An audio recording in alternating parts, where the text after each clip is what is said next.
तो जंतुओं में परिवहन से हमारा क्या तात्पर्य है सर कि जंतु के शरीर में पदार्थों का जैसे ऑक्सीजन, कार्बन डाइऑक्साइड, उसके बाद खाद्य पदार्थ, उसके बाद पोषक तत्व एवं अन्य एक स्थान से शरीर में दूसरे स्थान तक ले जाना ही क्या समझेंगे, जंतुओं में परिवहन समझेंगे। क्लियर है? चलो हम इसको विस्तारित पूर्वक देखेंगे। जंतुओं में परिवहन कह रहा है कि उच्च श्रेणियों के जंतुओं में, कौन श्रेणी के सर? उच्च श्रेणियों के। उच्च श्रेणी कहने का मतलब कि वैसे जंतु जिनमें सजीव के लक्षणों को परिलक्षित करने के लिए विशेष प्रकार के अंग उपस्थित होते हैं। जैसे उदाहरण के तौर पर मानव एक क्या है, उच्च श्रेणी का जंतु है जिसमें श्वसन के लिए नाक या नासिका द्वार मौजूद होता है। भोजन को ग्रहण करने के लिए मुख भूमिका मौजूद होती है। किन्हीं कार्यों को करने के लिए हाथ की उपस्थिति होती है, और देखने के लिए आंख होती है, चलने के लिए पैर होते हैं। ठीक उसी प्रकार विशेष प्रकार के कार्यों को करने के लिए विशेष प्रकार के अंग या अलग अलग कार्यों करने के लिए अलग अलग प्रकार के अंग मौजूद होते हैं, तो उन्हें कहते हैं उच्च श्रेणी के जंतु। क्लियर है? तो कह रहा है कि उच्च श्रेणी के जंतुओं में विशेष प्रकार का परिवहन तंत्र पाया जाता है। और परिवहन तंत्र का मतलब कि वैसा सिस्टम या वैसा तंत्र जो बहुत सारे छोटे छोटे अंगों को मिलाकर परिवहन की क्रिया को पूरा करता है। उदाहरण के तौर पर हम श्वसन तंत्र को देख लें। कैसे? श्वसन तंत्र को देख लें तो ऑक्सीजन को ले जाने के लिए केवल नासिका कार्य नहीं करता, नासिका द्वार, फिर नासिका छिद्र ये है जिसको द्वार हम कह रहे हैं। नासिका छिद्र से क्या, श्वास नली में श्वास नली से फेफड़ा से रक्त, हृदय से रक्तवाहिनियां से ऊतकों के पास से फिर कार्बन डाइऑक्साइड होकर पुनः क्या आएगा, रक्तवाहिनियों से हृदय से फिर फेफड़े से श्वास नली से नासिका छिद्र से फिर बाहर आएगा। देख रहे, एक अंग तो मदद नहीं कर रहा है ना ले जाने में, पूरा अंग मदद कर रहे हैं, यानी कि एक समूह। तो ये पूरे समूह को हम क्या करेंगे, एक तंत्र कहेंगे। मैंने एक उदाहरण दिया श्वसन तंत्र का, केवल श्वसन तंत्र नहीं, श्वसन तंत्र में भी परिवहन का कार्य हो रहा है और पाचन तंत्र में भी परिवहन का कार्य होगा। ऐसे 11 तंत्र है, उनमें भी परिवहन का कार्य होता है। तो हम उन सभी तंत्रों को सम्मिलित रूप से बोलेंगे परिवहन तंत्र, जिनमें किसी पदार्थ को एक स्थान से शरीर में दूसरे स्थान तक ले जाया जाने में मदद होता है। वो क्या कहलाएगा, परिवहन तंत्र कहलाएगा। चलिए देखिए, ये परिवहन तंत्र क्या करता है भैया, ऑक्सीजन, कार्बन डाइऑक्साइड, पोषक तत्व, हार्मोन, उत्सर्जी पदार्थ एवं अन्य उपापचयी क्रियाओं, देखा क्या सुना आपने, क्या ये परिवहन करेगा, ऑक्सीजन, कार्बन डाइऑक्साइड, पोषक तत्वों, हार्मोन, उत्सर्जी पदार्थों एवं अन्य उपापचयी क्रियाओं का जो फलस्वरूप उत्पन्न विभिन्न पदार्थों को शरीर के एक भागों से दूसरे भागों में ले जाता है। उदाहरण के तौर पे आप समझिए, कौन ग्रंथि सर, एक ग्रंथि लिखते हैं जिसका नाम है प्यूटेटरी ग्रंथि, या फिर उसका नाम है सर वृद्धि हार्मोन। ग्रंथि से उससे क्या निकलता है सर, वृद्धि हार्मोन निकलता है। और वृद्धि हार्मोन निकलने का स्थान कहाँ सर, मस्तिष्क, और वहां से निकलता है। और निकलने के बाद वो देखिए कहाँ कार्य करता है, हड्डियों में, हड्डियों में। जैसे वृद्धि हार्मोन आपने सुना होगा कि कोई आप ही का संघ का बच्चा अत्यधिक लंबा हो गया है, ठीक, और आप उसी संघ के बच्चे हैं और आप क्या हैं, उसके अपेक्षा लंबाई में बेहद छोटे हैं। ऐसा क्यों? क्योंकि वृद्धि हार्मोन निकलने के कारण, क्या सर, वृद्धि हार्मोन निकलने के कारण वो शरीर की हड्डियों पर जाकर उन्होंने क्या किया है सर, उन्होंने उस हार्मोन ने कार्य किया है, जिस कारण हड्डियों में क्या हुआ है, वृद्धि हुआ है लंबाई में, और उसके मोटाई में बढ़ाई हुआ है, मतलब बढ़ोतरी हुआ है, जिसके कारण वो सामान्य स्थिति से शरीर की क्या हो गई है, असामान्य स्थिति हो गई है। तो क्या कहते हैं, कोई कहते हैं तो है, कोई इतने अधिक लंबे हो जाते हैं, यदि हार्मोन का अधिक स्राव हो जाता है तो उनको चलने फिरने, उठने बैठने, पहनने ओढ़ने में भी दिक्कत होता है सर। उनके नाप के जूते नहीं, उनके नाप के कपड़े नहीं, उनके नाप का पलंग पटिहाट नहीं, उनके नाप का घर का द्वारी नहीं, सब अलग अलग। तो उनके लिए विशेष चीजों को बनाना पड़ता है और उनके अनुसार खान पान भी। समझ रहे? तो ये वृद्धि हार्मोन का अधिक स्राव, अगर सोचिए कि सर ये कम हो जाए, यहाँ से स्रावित कम हो जाए तो आदमी क्या हो जाएगा, नाटा हो जाएगा कौन ऐसे ऐसे। इतना ही हाथ हो जाएगा, पैर में रहेगा। देखें सर, हम सर तब भी छोटे नहीं हैं और लंबे भी नहीं है। मेरी लंबाई 5 फीट 3 या अथवा 4 इंच है।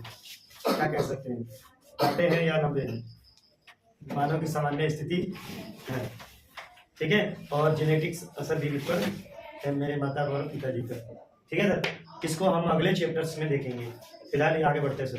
तो देख रहे हैं हार्मोन कहाँ कार्य किया, यहाँ से तो कहीं किसी माध्यम से स्रावित हुआ होगा ना जी, कि ऐसे ही चला गया होगा। उसके अलावा भोजन ले लेते हैं हम सर। क्या सर, भोजन हमने क्या किया, दाल भात चावल समेटा, समेट के देखो है कौन चीज समेटो, और उसके साथ एक अचार खाया और काटा, मुख में चबाया, चबाने के बाद ये ग्रास नली से कहा सर, अमाशय पेट में, इस अमाशय को ही पेट कहते सर। अब पेट के नहीं सर, ये है पेट सर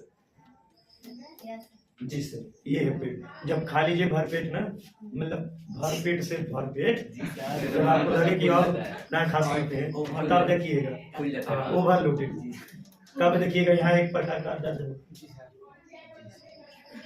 ठीक है सर, तो वो होता है अमाशय, या इसी को हम लोग नॉर्मल भाषा में पेट कहते हैं। तो यहाँ से कहाँ से, मुख गोइका से ग्रास नली, या ग्रास नली से कहाँ पहुंचा, अमाशय।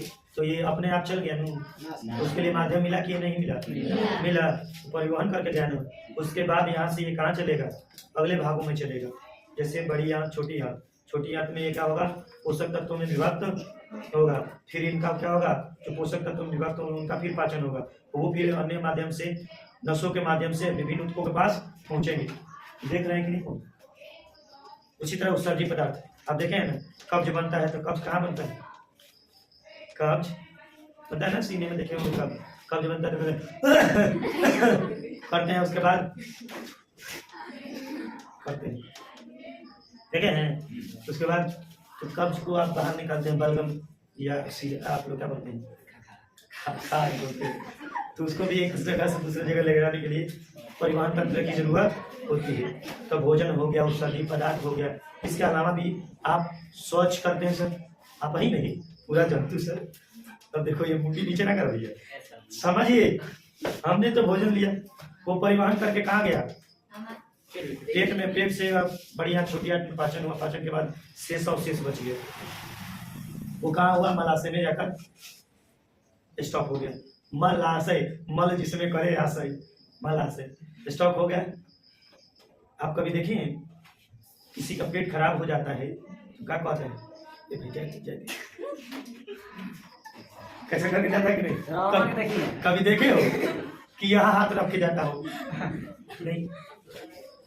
तो मलाशय यहाँ पर मौजूद होता है, समझ रहे। तो मलाशय फिर वो कहाँ से, मलाशय से गुद्दा या मलद्वार से गुद्दा छिद्र से बाहर निकलेगा, तो उसके लिए भी माध्यम चाहिए कि नहीं चाहिए। तो ठीक इसी तरीके से विभिन्न चीजों जैसे ऑक्सीजन, कार्बन डाइऑक्साइड, पोषक तत्व, हार्मोन, सर्जी पदार्थों एवं पाचन क्रियाओं को शरीर के एक भागों से दूसरे भागों में ले जाने का कार्य करता है, परिवहन तंत्र। कोई डाउट है एनीवन? अगर लगे कि आपको कोई संदेह हो तो पूछें। इस तंत्र के प्रमुख 3 घटक हैं। क्या है सर? 3 घटक। एक है सर रुधिर है, अभी पूछिए।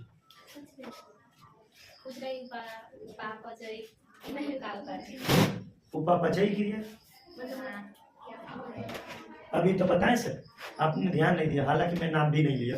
जब हम भोजन किए, अमाशय गया, छोटी आंत में उसका क्या हुआ, पाचन हुआ। पाचन होने के फलस्वरूप ये किसमें बदल गया, प्रोटीन में बदल गया, ये वसा में बदल गया ना, अन्य कार्बनिक पदार्थों में बदल गया, कार्बनिक नहीं प्रोटीन हो गया, और क्या बोले सर, वसा हो गया, अन्य पोषक तत्वों में भैया बदल गया ना सर। तो पोषक तत्वों में यह बदल गया कि किसके फलस्वरूप हुआ, उपापचयी क्रिया के फलस्वरूप हुआ। इससे भाई सब उठाएंगे। सामान देखिए ना के है क्या क्यों भैया, बाल बच्चों की सोच है, ना सर रो रहे होंगे नहीं ना, तो देखे ऊपर। हमारे गांव में कहावत है कि सर पर हाथ रख के और सीने पर हाथ रख के ना बैठना चाहिए ना सोना चाहिए, है ना। इससे आदमी को पता लगता है कि उसकी प्रवृत्ति यानी स्थिति ठीक नहीं है, सोच में चिंता में है। तो चिंता ऐसी डांट की जो काट के ले जा खाए, पैदा बेचारा क्या करे, कहाँ तक दवा लगाए। चिंता ऐसी चीज है भैया कि जिसके लिए शायद भी डॉक्टर भी इसको ठीक नहीं कर सकते हैं, इसलिए आप ध्यान रखें, ज़्यादा चिंता मत करें। अभी तो बाल बच्चे लेना है, तब तक बता लीजिए, हाथ पीछे रखो, बिल्कुल। कितना घटक? 3। परिवहन तंत्र के प्रमुख 3 घटक हैं। एक है रक्त, यह भी परिवहन का कार्य करता है। दूसरा परिसंचरण तंत्र, और तीसरा लसिका तंत्र। इनके बारे में हम विस्तार पूर्वक नीचे देखेंगे, प्रत्येक के बारे में पढ़ना है सर। क्या सर? अब आता है परिवहन तंत्र, रक्त परिवहन तंत्र, इसको बोलते हैं ब्लड वेस्कुलर सिस्टम। क्या सर? Blood vascular system. अब हम इसके बारे में देखेंगे, किसके बारे में? रक्त परिवहन तंत्र के बारे में। इसको हम थोड़ा रोकेंगे थोड़ा समय के लिए, फिर इसके बारे में भी हम लोग बात करेंगे। तब पूछा जाएगा रक्त परिवहन तंत्र क्या है सर, तो हम बोलेंगे कि रक्त परिवहन तंत्र एक ऐसा माध्यम है। क्या सर? एक ऐसा माध्यम है जिसके सहारे रक्त शरीर के एक भागों से दूसरे भागों में पहुंचता है, या साथ ही साथ ये स्वयं नहीं पहुंचता है, यह अपने साथ ऑक्सीजन पोषक पदार्थों को क्या करता है, शरीर के एक भागों से दूसरे भागों में ले जाने का कार्य करता है। तो इसलिए इसे कह सकते हैं रक्त परिवहन तंत्र, यानी रक्त भी परिवहन का कार्य करता है। तो उनको विस्तार पूर्वक देखने के लिए हम एक एक करके देखेंगे। मैंने डाला है ए, रक्त क्या है? रक्त क्या है? तो हम बोलेंगे सर, रक्त लाल रंग का एक गाढ़ा क्षारीय जिसका पीएच स्केल कितना होता है भैया? हाथ हटाइए भाई साहब, बोलो भैया। 7 कुछ होता है, 7.4। इसका पीएच स्केल पर मान कितना होता है? 7.4। सुनिए, हाँ क्षारीय। रक्त लाल रंग का गाढ़ा एवं क्षारीय तरल पदार्थ होता है जिसका पीएच स्केल पर मान 7.4 होता है। यह क्या करता है? यह हृदय तथा रक्त वाहिनियों में प्रवाहित होता है।